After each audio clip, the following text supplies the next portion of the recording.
আসসালামু আলাইকুম, আমি ডক্টর তাসনিম খান, অ্যাস্থেটিক ডার্মাটোলজিস্ট।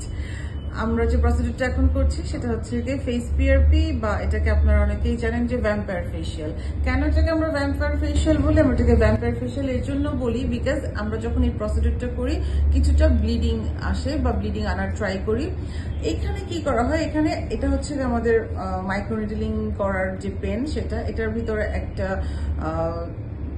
প্রব আছে যেটার ভিতরে অনেকগুলো নিডেল একসাথে করা আছে, এবং এই নিডেলগুলোতে আমরা আসলে কি করি, এই নিডেলগুলো আমরা পিআরপির সাথে পেশেন্টের ফেসে আমরা অ্যাপ্লাই করি। এই যে মাইক্রো নিডেলিং গুলো, দ্যাট মিনস অনেকগুলো ছোট ছোট নিডেল আছে, এই নিডেলগুলো আমাদের পেশেন্টের ফেসের মধ্যে মাইক্রো ইনজুরি করে।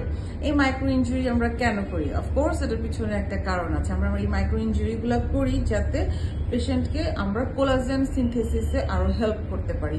যখন এই মাইক্রো ইনজুরি গুলো করা হচ্ছে এবং সাথে সাথে পিআরপি ইনসার্ট হচ্ছে স্কিনের ভিতরে, সেক্ষেত্রে কোলাজেন ফর্মেশন হচ্ছে, এবং এই কোলাজেন ফর্মেশনের মাধ্যমে স্কিনটা টাইট হচ্ছে, স্কিনে সান ট্যান রিমুভ হচ্ছে, স্কিনে যদি কোনো ধরনের পিগমেন্টেশন থাকে সেটা ক্লিন হচ্ছে, পাশাপাশি স্কিনটা একটু টাইট হচ্ছে, এবং স্যাগিং যেটা হয়, স্যাগিংনেসটাও কমে যাচ্ছে। আলটিমেটলি ওভারঅল একটা রিজুভিনেশন হয় এবং রিজুভিনেটেড ফেস আমরা পাই।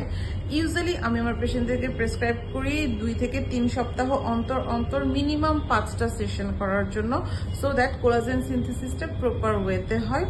অবশ্যই এই ধরনের ট্রিটমেন্টগুলো দরকার, বিকজ আপনারা অনেকেই ভাবেন যে বয়স হচ্ছে সো আমি একটু সাপ্লিমেন্ট খাই, আমি একটু কোলাজেন পাউডার খাই বা একটু ভিটামিনস খাই, খেয়েই হয়তো বা আমি ঠিক থাকতে পারবো। অফকোর্স না, প্রত্যেকটা প্রসিডিউরের আলাদা আলাদা কিন্তু উপকারিতা এবং প্রয়োজনীয়তা আছে।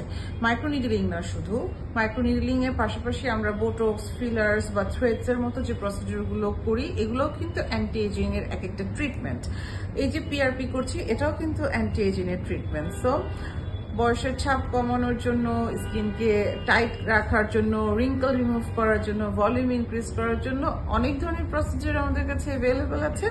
সো আপনার ট্রিটমেন্টটা হবে আপনার প্রয়োজন অনুযায়ী। আপনার প্রয়োজনটা কে বুঝবে? আপনি বুঝবেন, এবং সেই অনুযায়ী আপনার স্কিনে কি দরকার সেটা আপনার ডক্টর বুঝবে। অফকোর্স আপনাকে এই ধরনের ট্রিটমেন্টগুলো একজন ডার্মাটোলজিস্টের আন্ডারে থেকে এবং প্রপার ওয়েতে ট্রিটমেন্ট করেই পেতে হবে।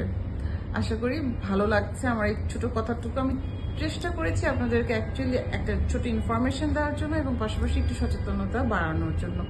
ভালো থাকবেন সবাই, আমার জন্য দোয়া করবেন। আসসালামু আলাইকুম।